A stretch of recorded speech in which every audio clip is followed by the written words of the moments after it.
This is a story about Captain Sarah Jenkins, a combat medic who was never meant to be a hero. To the men of the Navy SEAL Team 7, she was just the doc, a necessary part of their equipment, small in stature and quiet in demeanor. They respected her skills with a needle and bandage, but in a world of trigger pullers and door kickers, she was an outsider. That was until the operation on a mountain called Gund, where the air thinned and the world turned white, and this unassuming medic performed a feat of strength and will that left the toughest operators on the battlefield completely speechless. Part 1. The MH-47 Chinook helicopter sliced through the thin, cold air of the Hindu Kush like a steel beast fighting against the sky. Inside, the world was a chaotic symphony of roaring rotors, vibrating metal, and the stale smell of jet fuel mixed with sweat and gun oil. The 17 men of SEAL Team 7 sat in 2 rows, their faces painted in dark green and black stripes, their eyes either closed in pre-mission meditation or staring vacantly at the floor. In the midst of these giants, looking almost lost in her bulky body armor, sat Captain Sarah Jenkins. At 5'4", Sarah was dwarfed by the operators around her. Her helmet seemed too big, and her medical vest, stuffed with bandages, tourniquets, and morphine auto-injectors, made her look like a child playing dress-up. Senior Chief Miller, a mountain of a man with a graying beard and knuckles scarred from 2 decades of combat, glanced over at her. He saw her lips moving silently. He figured she was praying, or maybe just running through her trauma protocols one last time. And he hoped she was ready. He hoped she was tough enough. This was a high-altitude direct action mission, snatch and grab at 9,000 feet. It was no place for weakness. Sarah felt their eyes on her, or rather, she felt the absence of their attention. She was a ghost in their midst. They were polite, sure. They said, "Good morning," and "Excuse me," but they didn't see her. To them, she was a necessary appendage, a tool to be used if things went sideways. She had spent the last 3 years training for this, enduring the same hellish physical tests, the same combat dive school, the same land navigation nightmares. But she was still only a medic. She didn't resent them for it. She understood the math. A SEAL's job was to close with and destroy the enemy. Her job was to clean up the mess if the enemy got lucky. But she was the ultimate contingency plan. As the helicopter banked hard, her stomach lurched, but her hand went instinctively to her kit, patting it like a rider pats a trusted horse. She had 4 units of whole blood in a special cooled pouch. She had hemostatic gauze. She had chest seals. She had everything she needed to pull a man back from the brink of death. She just prayed she wouldn't have to. The mission was straightforward, at least on paper.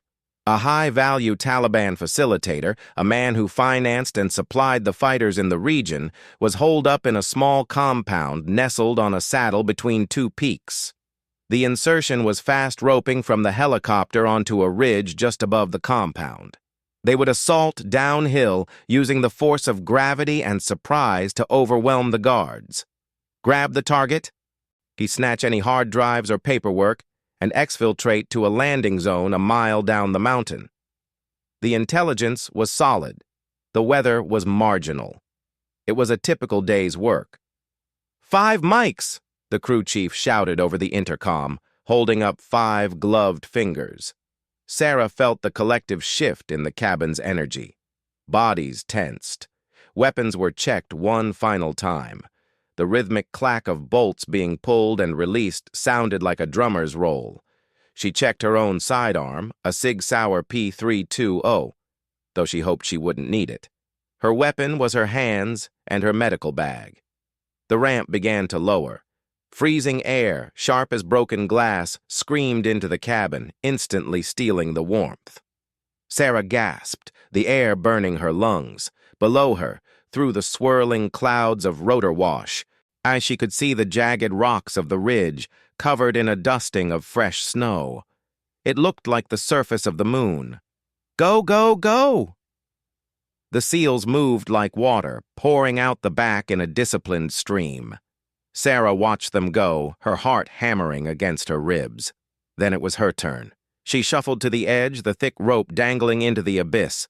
She grabbed it, jumped, and felt the familiar burning in her palms as she slid down. Her boots hit the frozen ground with a jarring thud, and she immediately moved away from the rope, kneeling and raising her weapon, scanning the dark rocks for any sign of the enemy. The cold was immediate and brutal. Her eyelashes felt like they were freezing together. Above her, the helicopter pulled away, its sound swallowed by the wind, leaving them in an eerie, suffocating silence. The world was just the mountain, the snow, and the 17 ghosts moving as one down the slope toward the faint light of a single kerosene lamp in the compound below. Sarah followed, her breathing already labored in the thin air, her legs burning as she tried to keep pace with the operators who seemed to glide over the treacherous terrain. They hit the compound like a thunderclap. The first sentry never knew what hit him. There was a muted thump of a suppressed rifle, and he crumpled into the snow. The team flowed over the mud brick walls. Sarah stayed back in the designated casualty collection point, a small depression behind a large boulder. She could hear the chaos inside the compound, shouted commands in Pashto, the crash of furniture, the sharp, distinctive crack of gunfire that meant the enemy was fighting back. And the firefight was brief, intense, and violent. It lasted maybe 3 minutes, but in that time, the world changed. Senior Chief Miller's voice cut through her earpiece, calm, but with an edge she'd never heard before. "Doc, we need you in the courtyard. Now. Multiple casualties." Sarah didn't think. She didn't pray. She just moved. She sprinted toward the compound gate, her medical bag slamming against her hip, her lungs screaming for air that wasn't there. She slipped through the narrow opening and into a scene from a nightmare. The courtyard was a mess of shadows and blood. 2 enemy fighters were down and still, but it was the cluster of men in American gear that drew her eye. They were huddled around a dark shape on the ground. As she got closer, the shape resolved into Petty Officer James Huck Hollister. He was on his back, his eyes wide with shock. Below his waist, his legs were a shredded, bloody mess. A rocket-propelled grenade had detonated against the wall behind him, sending a cloud of fragmentation directly into his lower body. Next to him, being dragged to cover by another SEAL, was Rodriguez clutching his arm, blood pouring between his fingers. And against the far wall, being propped up by a team leader, was the new guy, Larson, his face sheet white, a sucking chest wound whistling with every breath he took. 3 men, 3 critical patients, 1 medic. The SEALs looked at her, and for the first time, they truly saw her. They saw the only person in the world who could possibly help. The weight of their expectation was a physical thing, pressing down on her shoulders in the thin, freezing air. Sarah Jenkins didn't hesitate. She dropped to her knees in the bloody mud next to Huck, the cold immediately soaking through her pants. The noise of the world faded away. There was only the wound, the blood, and the tools in her bag. There was only the medicine. Part 2. Time became a strange, elastic thing for Sarah. It stretched and compressed, each second feeling like an hour, yet hours feeling like mere heartbeats. She was no longer Captain Sarah Jenkins, the outsider medic. She had transformed into something else entirely, a pure instrument of survival, her mind a crystal-clear database of trauma protocols, her hands moving with a speed and precision that surprised even herself. Huck was her priority. The principle of care under fire dictated that the most salvageable patient with the most life-threatening injury got treated first. Huck's femoral arteries and the superhighways of blood to his legs were in danger. If they had been severed completely, he would have bled out in under 2 minutes. A quick assessment showed the ragged chunks of shrapnel had missed the main vessels, but the tissue destruction was catastrophic. He was bleeding profusely, but it was venous bleeding, slow and steady. not the arterial geyser that meant instant death. "Huck, it's Doc. You're gonna be fine, but you gotta stay with me," she said, her voice firm and calm, a stark contrast to the chaos around them. She didn't know if he could hear her. His eyes were fluttering, the first sign of shock. She ripped open his pants with a pair of trauma shears, exposing the horror beneath. The SEALs who had been standing watch over the body of their friend turned away, unable to look. Sarah didn't flinch. She packed the wounds tightly with rolls of quick-clot gauze, the material designed to swell and plug the bleeding. She packed until she couldn't pack anymore. Then she wrapped the entire mess in an Israeli bandage, pulling it as tight as she could. She reached for 2 massive combat application tourniquets and applied them to the very top of each thigh, high and tight against his groin, cranking the windlasses until the bleeding slowed to a stop. It was a brutal, desperate measure. Prolonged use of tourniquets this high risked losing the legs entirely. But dead men didn't need legs. She made the call without a second thought. "Tourniquets are in! He's stable for now!" she yelled, not looking up. She spun on her knees, the gravel digging in painfully. Rodriguez was next. He was sitting up, his face a mask of pain, and his right arm cradled in his left. A SEAL had already applied a field dressing, but blood was still soaking through. "Let me see, Rodriguez," she said, gently peeling back the bloody cloth. A piece of shrapnel had sliced through the fleshy part of his forearm, missing the bone but nicking an artery. It was a flashlight bleed. If you shined a light on it, you could see the dark vessel pulsing. It needed immediate attention. "This is gonna pinch," she warned. She quickly donned a fresh pair of nitrile gloves, the cold turning them into a second skin. With a practiced motion, she isolated the bleeder and tied it off with a suture, her fingers working in the dim light. The bleeding stopped instantly. She cleaned the wound, repacked it, and wrapped it in a clean, firm bandage. She started an IV in his other arm, running a bag of saline wide open to keep his blood pressure up. "Arm is done. You're gonna be fine. Keep pressure on it," she instructed, already turning to Larson. But before she could move, Senior Chief Miller was in her face. His eyes, usually so hard and unreadable, were wide with a primal fear she had never seen in a man like him before. "Doc, the bird is 30 minutes out, but they can't land here. The weather is closing in. We have to move the casualties up to the original extract point on the ridge. It's the only flat place they can set down. It's 5,000 meters from here. And it's up." He pointed to the top of the mountain they had descended from. "We have to move now." Sarah's mind raced. Moving 3 critical patients, one with catastrophic lower body wounds, up a frozen 5,000-meter slope. It was insane, and it was a death sentence. But staying here meant the weather would trap them, and Huck would die of exposure and blood loss long before morning. "Okay," she said, her voice quiet but clear. "Okay." Then came the moment that would be forever etched into the memories of every man there. Miller looked at the team. They were already beat from the assault, and the altitude was a silent killer, stealing their strength. "All right, let's build a litter for Huck. Johnson, Reyes, you're on point with the doc for the first leg. We'll rotate." "No." Sarah's voice cut through his orders like a knife. Miller stared at her. "What do you mean?" "No." She stood up, her legs shaking from the cold and the adrenaline. She looked at Huck, then at the impossibly steep slope leading up to the ridge. A standard litter would be impossible, and it would be too wide, too awkward, carried by 2 exhausted men who would be gasping for air after 100 feet. It would be slow. Huck needed speed. He needed warmth. He needed to be off this mountain. She thought of her training, of the stories of the para-doctors of World War II who jumped into the Alps, of the stories she'd read about medics in the mountains of Iran and Tibet, improvising against impossible odds. She thought of the sheer, stubborn will of the human body.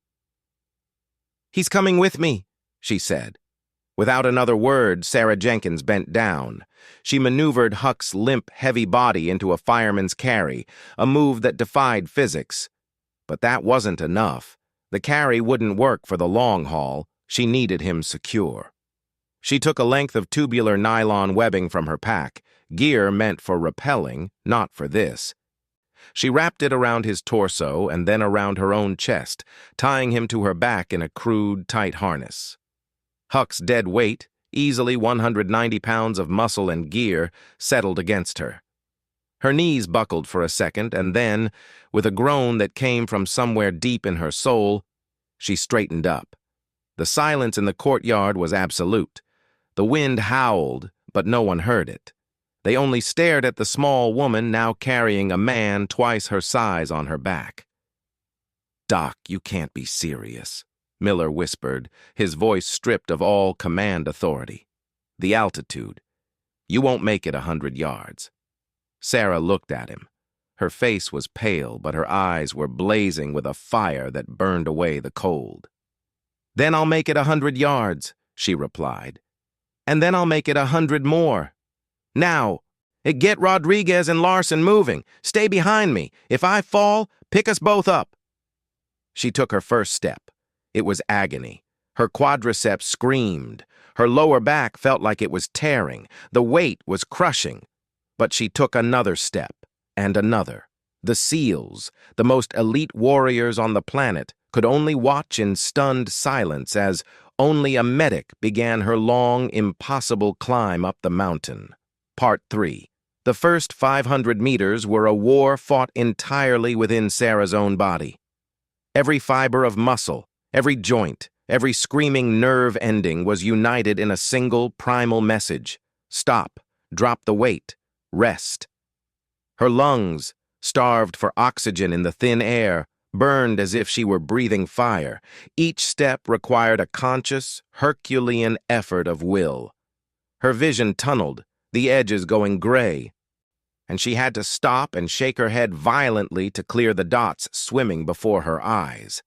The nylon webbing cut into her chest, a constant, biting pressure that was the only thing reminding her that Huck was still there, still alive, still depending on her.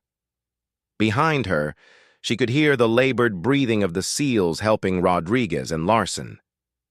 They had fashioned a crude sled for Larson out of a piece of corrugated metal they'd found in the compound, and they were taking turns dragging him.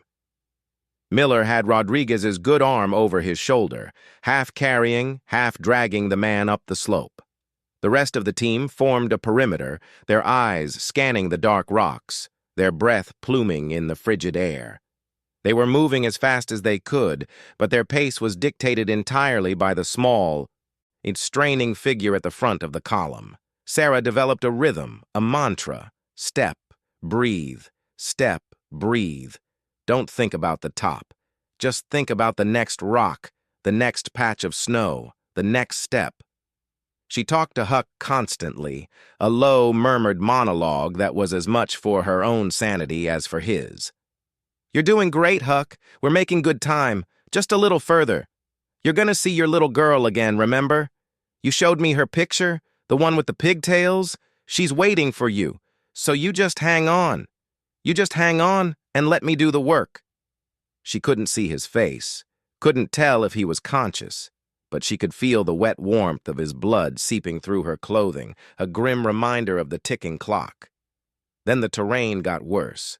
The gentle slope gave way to a jumble of massive boulders, some as tall as a man. She couldn't go around them. The detour would be too long. She had to go over them. She approached the first one, a giant slab of granite. She reached up with one hand, found a crack, and pulled. Her legs, already trembling with exhaustion, pushed. For a terrifying moment, she was suspended. Her entire body and the man on her back balanced on tiny hand and footholds. If she slipped, they would both fall backwards onto the rocks below. The SEALs behind her held their breath. With a final, primal grunt of effort, she heaved herself up and over the top, landing on her knees on the other side, gasping. She didn't stop to rest. She immediately began looking for the path down the other side. Miller reached her side, his face a mixture of awe and concern. "Doc, let me take him for a while, just for a bit." "Yes, you're going to kill yourself." She looked at him, and for a second, the fire in her eyes flickered with a profound exhaustion. "Senior Chief, with all due respect, if I stop now, I won't be able to start again. And with your body armor and gear, you can't carry him and keep your weapon ready. If we get contacted, you need to be able to fight. I'm just the medic. My job is to carry him. Your job is to carry us all through the fight. Keep doing your job." There was no arguing with her logic or with the iron will behind it. He just nodded, a new, profound respect dawning in his eyes. He fell back into formation, leaving her to her impossible task. The altitude was now well over 10,000 feet. Every breath was a conscious battle. Sarah felt lightheaded, dizzy. She was operating on fumes and adrenaline. She stumbled, caught herself. Stumbled again. Huck's weight shifted, throwing her off balance. She staggered sideways, her feet sliding on a patch of loose scree. For one terrifying second, she was falling, the world tilting crazily. Then, strong hands were there, grabbing her, steadying her. It was a young SEAL named Murphy, his face tight with fear for her. "I got you, Doc. I got you," he said, his voice thick. Sarah leaned against him for just a second, just long enough to find her footing again. "Thanks, Murphy. Let's keep moving." They climbed. The wind picked up, howling across the exposed slope, stealing what little warmth they had left. Snow began to fall, fat, wet flakes that stung her eyes and made the rocks treacherously slick. The world shrank to a small white bubble of pain and effort. Her legs were no longer hers. They were numb, a robotic appendages that she commanded from a great distance. Her hands, wrapped around Huck's legs to keep him steady, were frozen solid. And then, just when she thought her body had nothing left, when her mind was beginning to fragment into a haze of half-conscious dreams, she looked up and saw it. The ridge, the flat expanse of the landing zone, barely 50 meters above her. It was so close. It might as well have been on the moon. She tried to take another step, and her leg buckled. She fell to one knee, the weight of Huck nearly toppling her over. She couldn't get up. Her body had simply stopped responding. The SEALs had carried her as far as they could. Now they would have to carry her the rest of the way. But before any of them could move, she found a reservoir of strength she didn't know she possessed, and she thought of Huck's daughter. She thought of the men who trusted her. She thought of all the years she'd been just a medic. She was done being just anything. With a scream that was not a word, but the raw, primeval sound of sheer defiance, Sarah Jenkins pushed herself back to her feet. The SEALs around her, battle-hardened veterans of 100 firefights, froze at the sound. It was a noise they had never heard before, a noise that transcended language. It was the sound of a human soul refusing to surrender. She took the last 50 steps one by one, each one a miracle of will. And then finally, impossibly, she was there. She was on the flat ground of the ridge. She took 2 more steps, away from the edge, and then, very gently, she lowered herself and Huck to the ground. She lay there in the snow, Huck's weight still on her back, though her face pressed against the frozen ground. She couldn't move. She couldn't speak. She could only breathe, great, heaving gasps that turned to steam in the frigid air. The SEALs gathered around her in a circle. No one spoke. There were no words. Senior Chief Miller knelt down and, with a tenderness that surprised even himself, began to untie the webbing that bound her to Huck. His hands, usually so steady, were shaking. In the distance, they heard the thumping of rotors. The helicopter was coming.